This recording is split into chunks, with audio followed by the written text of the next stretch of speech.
what are the things we're going to learn in this today's tutorial? So we're going to make in the 4 sources which are going to generate 4 different types of pads. Okay, we have applied the colors also to it so that you can distinguish between it.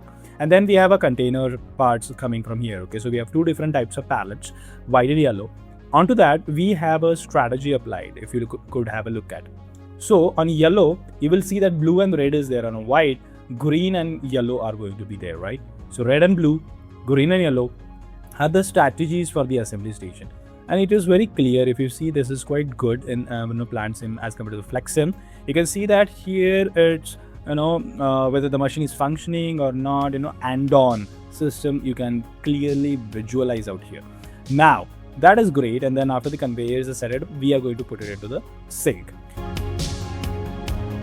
If you're looking for FlexSim simulation support, or looking for training courses related to simulation, or if you're looking for digital twin solutions, or you're looking for engineering automation, you're on a right page. Visit Leansimcorp.com and be a member now to get access and support in all these domains. Hello guys, hope you are all doing good and welcome to today's tutorial on plant simulation.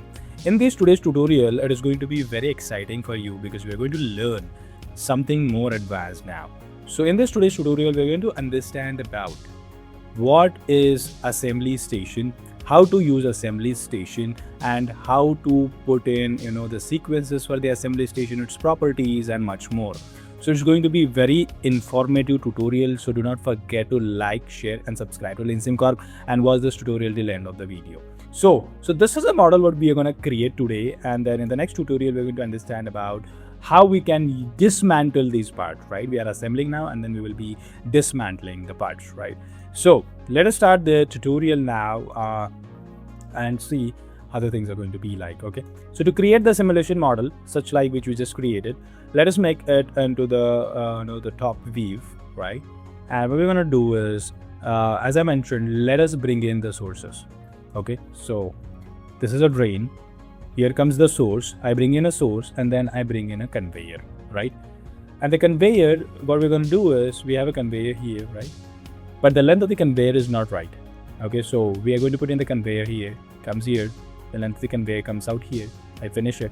Okay, now we have one source and conveyors being created. In order to copy paste this, what you're going to do is, you're going to control and select all these, then control C, you're going to put control V, and then you're going to position those, right?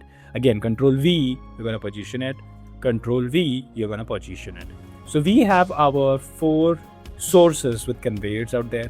Then what we're going to do now is we are going to bring in the assembly station into the play. So I drag in the assembly station, places them in the middle of the system, and then we are going to create the container system. So for that I need 2 sources. So one source comes here, another source comes here, and then I need a conveyor which will be directly going inside the assembly station, right? So here comes that. So I'm just deleting that for now, and then let us move this, right? And here comes our conveyor system. Okay, now we have a conveyor, we have a source. What we're going to do now is we are going to make connections out of these systems. Okay, so I make a connection to the assembly stations now from the all 4 conveyors. So here comes the second connection, the third connection, the fourth connection, and then the 5th connection to this, right? And then the other connection is coming out here this way. So we have the source for the containers as well now. Now what I'm going to do is, I need to connect this assembly station to the conveyor out there, right? So let us connect it to the conveyor, which will be then taking the systems to the sink. And here comes our sink. Now the system is clearly done. Now what we need to do here is that we need to create the MUs of 4 different types. So I'm coming here in MU part and I duplicate it. Okay, I duplicate it 4 times because we need 4 different types of parts, right? Here comes our 4 different types of parts. Here I'm going to rename this to red. Okay, and then I rename this to blue, and I rename the third part to say green, and I rename last part to yellow, right? Now what we need to do is we need to change their properties. By going to the part into the appearance, what you're going to supposed to do is you're going to change the color of that to diffusion colors. Okay, so we'll do it for others as well. So for the blue, we're going to do it as blue, For green, we are gonna do it as green and the diffusion colors accordingly, right? And then the last one, yellow, we're gonna change it. Here comes the yellow. Now hopefully, if I just reset and run, I should be able to see the parts. No. Why? Because I haven't assigned the parts to that. Now let us drag and assign the parts to the respective sources. Okay, blue, then comes green, then comes yellow. And then when I reset and run, you should be able to see different types of colors of parts which we have been dedicated will be driving off to the conveyor. Now we need to create the containers of two different types. Okay, so I just duplicate this and we have a container here, right? I just rename that container to say 2. And then we go into its edit properties and change the color of the container to say white, okay, in the diffusion color. Now what I'll do is I'll drag this container 1 to one of the source and then container 2 to the second of the source. And you should be able to see the containers popping out there and then moving on to the sources out there. Now let us go and understand about assembly station properties and more of the steps into this now. In the assembly table, you're going to have 4 different types. One is by preceders. You can do assembly by MU by types. You can do it by depend on MU, main MU. And what this is going to tell us about, we are going to understand that more about in detail going ahead. Let us understand all of the properties. So the main MU from preceder, we are going to change it to 5. What that means is if you drag onto your connector out here, okay, so you should be able to see the connector properties as 5th connector going inside the assembly. Okay, so you need to assemble with 5th. The parts is what we're going to see here. When you'll see at the assembly mode here, you have 2 options, delete MUs and attach MUs. We're going to use as attach MUs. And then we are going to go to the existing MUs. If you see, we're going to have it as main MU only.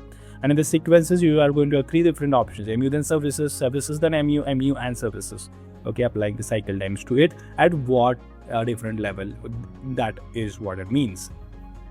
Now what happens is in this MU by sequences and stuffs are done, we open here and we come to the main table now, which is very important for us. In the main MU, what does that mean? Is basically you're supposed to tell that what container is going to bind with what. Okay, so I have a container where I'm going to tell that the red part and the blue part are going to come out here. This is what that says here. And for the container 2, okay, if you want to know how to get the extra space down there, you just need to put enter and it will be getting you there. Okay, so for the container 2, what we're going to do is green and yellow, right? And then make us the quantities. Now what it is going to do is, for the container 1 red and blue, it is going to take. For the container 2 green and yellow of 2 quantity each, it is going to take. Okay, and that is what we have been prescribing the assembly station to do. Now when you take a look at this, how it is going to happen is the yellow color is supposed to, like the container is going to take red and blue, and the white color that's container 2 is supposed to get green and yellow. Okay, now let us see whether that's functioning well or we are going to get some error. But we have a container onto our assembly station and we have a parts onto that, 2 parts each, red and blue, and then our combination or assembly would be done and it would be sent to the conveyor, and from the conveyor it will go into the sink. So that's great. If you see, our first thing has been created as per requirement, right?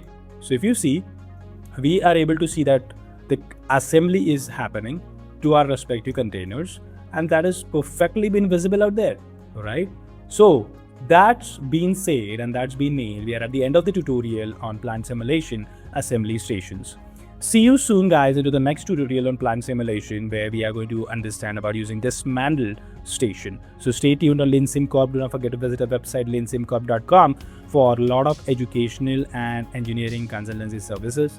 Do not forget to subscribe, share this channel with your friends, managers, engineers, and put your doubts in the comment section below. So see you soon in the next video. Till then, keep simulating, keep learning. Bye-bye.